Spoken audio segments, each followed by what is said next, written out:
துன்பப்பட்டால் ஜெபம் பண்ணுங்கள். யாக்கோபு 5ஆம் அதிகாரம் 13ஆம் வசனம். உங்களில் ஒருவன் துன்பப்பட்டால் ஜெபம் பண்ணக்கடவன். ஒருவன் மகிழ்ச்சியாயிருந்தால் சங்கீதம் பாடக்கடவன். வாழ்க்கையில் துன்பமும் மகிழ்ச்சியும் மாறி மாறி காணப்படும். சிலருக்கு துன்பங்களே அதிகமாய் காணப்படுவதும் உண்டு. 2 தீமோத்தேயு 3ஆம் அதிகாரம் 12ஆம் வசனம் சொல்லுகிறது, அன்றியும் கிறிஸ்து இயேசுவுக்குள் தேவ பக்தியாய் நடக்க மனதாயிருக்கிற யாவரும் துன்பப்படுவார்கள்.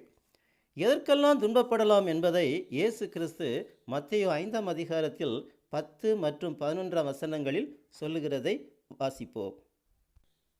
நீதி நிமித்தம் துன்பப்படுகிறவர்கள் பாக்கியவான்கள், பரலோக ராஜ்யம் அவர்களுடையது.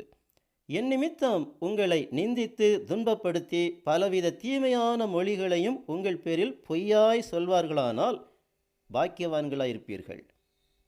நாம் கிறிஸ்துவின் வசனங்களை நிறைவேற்றி நீதியை செய்வதனால் உண்டாகும் துன்பத்தை அனுபவிக்க வேண்டும். இயேசு கிறிஸ்து நாமத்து நிமித்தம் வரும் துன்பங்களை அனுபவிக்க வேண்டும் என்று இயேசு கிறிஸ்து இந்த வசனங்களில் சொல்லுகிறார். இப்படி ஒருவன் துன்பப்படும் போது அவன் ஜெபம் பண்ண வேண்டும் என்று நாம் தியானித்து கொண்டிருக்கிற வசனம் சொல்லுகிறது. நம்முடைய ஜெபத்தை தேவன் கேட்கிறார். கேட்பது மட்டுமல்ல, கேட்டு பதிலும் கொடுக்கிறார். இந்த விசுவாசம் நம்மில் காணப்பட வேண்டியது அவசியம். இதைத்தான் எபிரெயர் 11ஆம் அதிகாரம் 6ஆம் வசனம் சொல்லுகிறது, விசுவாசம் இல்லாமல் தேவனுக்கு பிரியமாயிருப்பது கூடாத காரியம். ஏனென்றால் தேவனிடத்தில் சேருகிறவன் அவர் உண்டென்றும் அவர் தம்மை தேடுகிறவர்களுக்கு பலன் அளிக்கிறவர் என்றும் விசுவாசிக்க வேண்டும். ஆதலால் நாம் கிறிஸ்துவின் வசனங்களை கைக்கொள்வதனால் வரும் துன்பங்களுக்காக ஜெபம் பண்ணினால் அந்த ஜெபத்திற்கு உடனே தேவனிடமிருந்து பதில் கிடைக்கும். மேலும் ஒருவன் மகிழ்ச்சியாக இருந்தால் சங்கீதம் பாடக்கடவன் என்றும் நாம் தியானித்து கொண்டிருக்கிற வசனம் சொல்லுகிறது. ஆனால் நாம் இப்படி செய்வது கிடையாது. துன்பப்பட்டால் தேவனிடம் முறுமுறுக்க ஆரம்பிப்போம்.